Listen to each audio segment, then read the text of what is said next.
everyone. I'm Jim Longworth, and welcome to Triad Today's 10th anniversary special. Over the next half hour, we'll look back at some of the guests we've had on the program since it premiered in October 2003. Among them, Hollywood celebrities, politicians, industry leaders, and more. Also joining me for this special program are three of our infamous roundtable panelists. Ogie Overman, of course, a famous journalist, Keith Granberry, CEO, President of the Winston-Salem Urban League, and Sheriff B.J. Barnes of Guilford County, and you'll hear from them throughout the program. First up, a look back at some of the politicians and elected officials who have appeared on Triad Today. Back in 2005, Triad Today was honored to receive the prestigious Spectrum of Democracy Award for our commitment to voter education. And that was followed by recognition from Congress for our dedication to community service. Mr. Speaker, the press has a responsibility to fulfill its role as the fourth estate. That is to serve as a guardian of democracy and defender of the public interest. I'm pleased to congratulate Triad Today for its outstanding commitment to keeping the community informed. We've always felt it was important to hear from our elected officials, so during our first 10 years, we featured dozens of mayors, 2 governors, 4 congressmen, and 3 United States senators. Here are just a few highlights. Vernon said in one of his press releases about you that you had raised taxes 100 times. Comment. Not true. Vernon misunderstands a lot of things about what goes on in the legislature. Unfortunately, a lot of local bills have to come to the legislature for approval. One of those sets of bills has to do with occupancy taxes. We voted on a lot of authorizations for local governments to raise taxes. We didn't do that in the General Assembly. Why are you talking slow like I don't understand? I mean, I am stupid. This small business bill, give me a quick schooling on that. We create a loan fund that will go to the smallest banks that deal with the small businesses generally. That's good. And we keep track of them loaning to small businesses. Accountability. Accountability. And we provide some incentives to the employers. You helped put in the first seatbelt law across the boards, across the states. And would you tell me how many lives have been saved because of that? You know, I call it the trifecta. President Reagan agreed to support age 21 drinking rule because kids were being killed on these blood borders going to states with lower drinking age.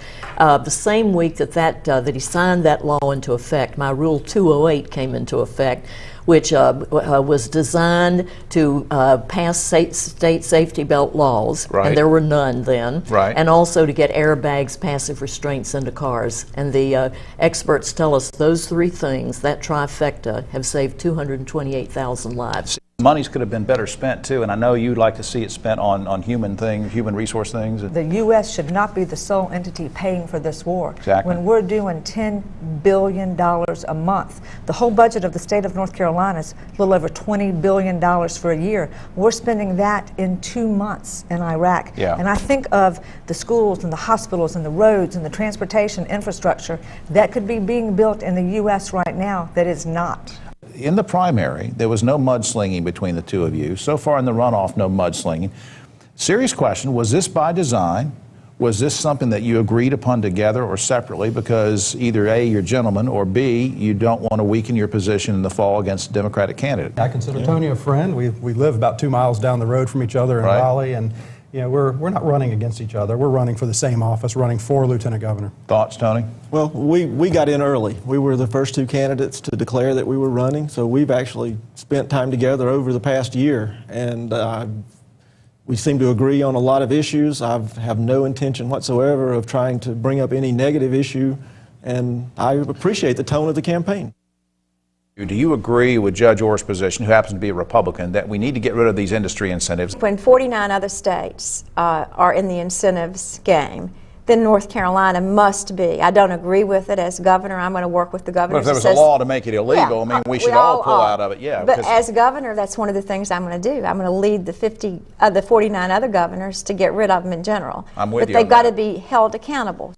As governor, would you at least try to put the brakes on these incentives to the point to say, look, if you actually create new jobs, we will take a look at incentives? Well, first of all, I'm against cash upfront incentives, which Governor Perdue started 3 years ago, which is disastrous.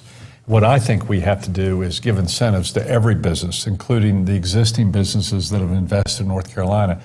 All right, guys, we've just seen interview clips with some of the politicians and candidates who've appeared on Try It Today over the last 10 years. We don't have to comment specifically on anything they said, but my general question to you three, how do you think politics has changed over the past 10 years? Ogie, you started out. National politics has gotten a lot dirtier, a lot more partisan, a lot nastier.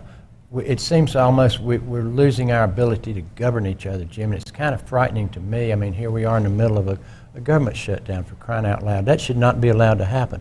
We've got to somehow figure out the art of government. Governance means the art of compromise. And right now, everybody is locked into their positions. They're intransigent, and nobody is making any compromise whatsoever. Keith, what do you think? Well, I think that politics has gotten more personal. I think you have the far left and the far right, and there's no moderates that are in there to really help govern.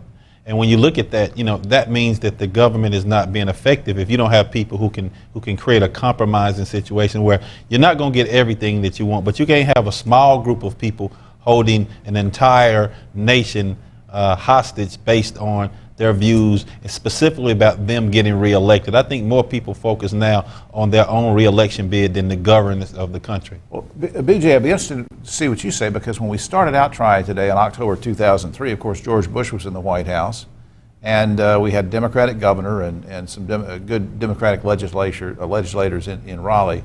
Are things really that different? Do you disagree with what Keith and Ogie said? No, actually, I agree with both of them. I mean, it has gotten more partisan, it has gotten more personal, and I think that's wrong. Basically, a lot of politicians elected today are just like Keith said, they're looking for the next election. And what they ought to be looking at is serving. Now, you get a lot of people that say, well, you have to go along to get along. Well, you don't really, but you have to be civil about what you're doing. And the problem is a lot of them aren't being civil with how they're handling themselves and handling their office. Good point. Thanks, guys, for talking about that subject. We could go on and on forever, but we have so many things we want to try to get to, and we'll hear from these guys a little later on. When we come back after this quick break, we'll talk about Piedmont personalities. We'll be right back.